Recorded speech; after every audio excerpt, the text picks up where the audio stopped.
Delhi NCR में बढ़ रही यातायात की समस्या का हल निकालने के लिए माननीय प्रधानमंत्री श्री नरेंद्र मोदी जी के सक्षम नेतृत्व में और माननीय सड़क और परिवहन मंत्री श्री नितिन गडकरी जी के दिशा निर्देश में भारतीय राष्ट्रीय राजमार्ग प्राधिकरण ने भारतमाला परियोजना के अंतर्गत राष्ट्रीय राजधानी क्षेत्र में 9.5 हजार करोड़ रुपए की लागत से बनाए जाने वाले 30 किलोमीटर लंबे द्वारका एक्सप्रेसवे परियोजना के शिलान्यास समारोह में आपका बहुत बहुत स्वागत है। ये देश का पहला अर्बन एक्सप्रेसवे होगा जिसमें लगभग 3.6 किलोमीटर लंबी 8 लेन शैलो टनल भी होगी। द्वारका एक्सप्रेसवे परियोजना निर्माण 5 खंडों में किया जाएगा।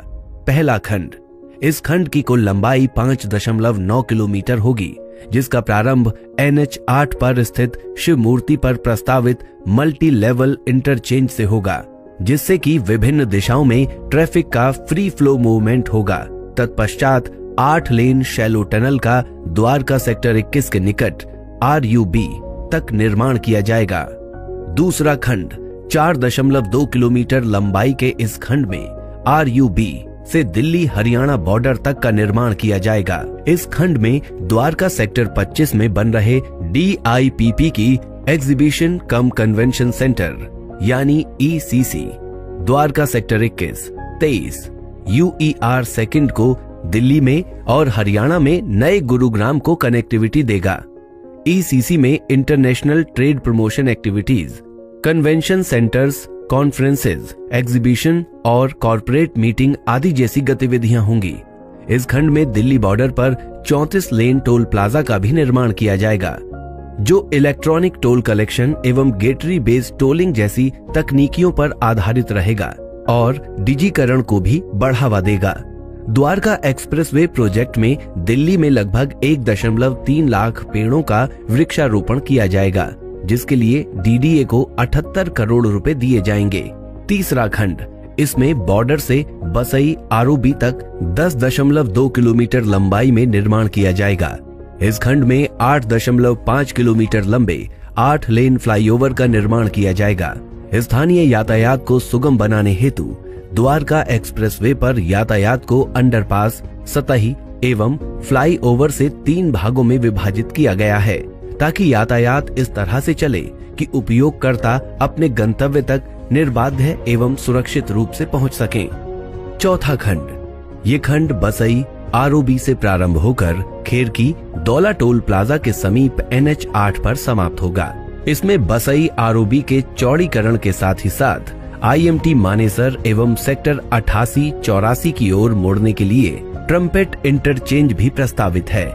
उल्लेखनीय है कि CPR NH 8 SPR इंटरसेक्शन पर क्लोवर लीफ प्रस्तावित किया गया है, जिसकी वजह से दोनों हाईवे पर चलने वाले वाहनों की गतिविधियों में हस्तक्षेप नहीं होगा। पांचवा खंड, इस खंड में इंदिरा गांधी अंतर्राष्ट्रीय इंटरनेशनल हवाई अड्डा को एक डीप टनल से द्वारका एक्सप्रेसवे से जोड़ना प्रस्तावित है, जिसकी विस्तृत परियोजना रिपोर्ट बनाई जा रही है। द्वारका एक्सप्रेसवे में कुल 20 से अधिक ब्रिज अथवा flyover, 2 railway overbridge, underpass, 11 vehicle underpass एवं 20 भूमिगत पैदल पार पथ का प्रावधान किया गया है। इसके अलावा साइकिल यातायात को बढ़ावा देने हेतु सड़क के दोनों ओर 2.5 मीटर चौड़ा साइकिल कॉरिडोर भी प्रस्तावित है। द्वारका एक्सप्रेसवे देश का पहला एक्सेस कंट्रोल्ड अर्बन एक्सप्रेसवे होगा। सुरक्षा के सभी बिंदुओं को ध्यान में रखते हुए एक्सप्रेसवे को स्मार्ट एक्सप्रेसवे के रूप में तैयार किया जाएगा, जिसमें मौसम, यातायात और एक्सप्रेसवे से जुड़ी जानकारियों के साथ साथ दुर्घटना की स्थिति में यात्रियों को अलग अलग स्थानों पर सारी जानकारियां प्रदान की जाएंगी। ऊर्जा की बचत हेतु सौर ऊर्जा संचालित पैनल एवं भूजल स्तर बढ़ाने हेतु रेन वाटर हार्वेस्टिंग का भी प्रावधान किया गया है। द्वारका एक्सप्रेसवे के पूर्ण होने के पश्चात इस क्षेत्र का विद्युत गति से विकास होगा एवं इस क्षेत्र के वायु प्रदूषण स्तर में भी काफी कमी आएगी एवं कीमती ईंधन की भी भारी बचत होगी। भारतमाला प्रगति के पथ पर अग्रसर।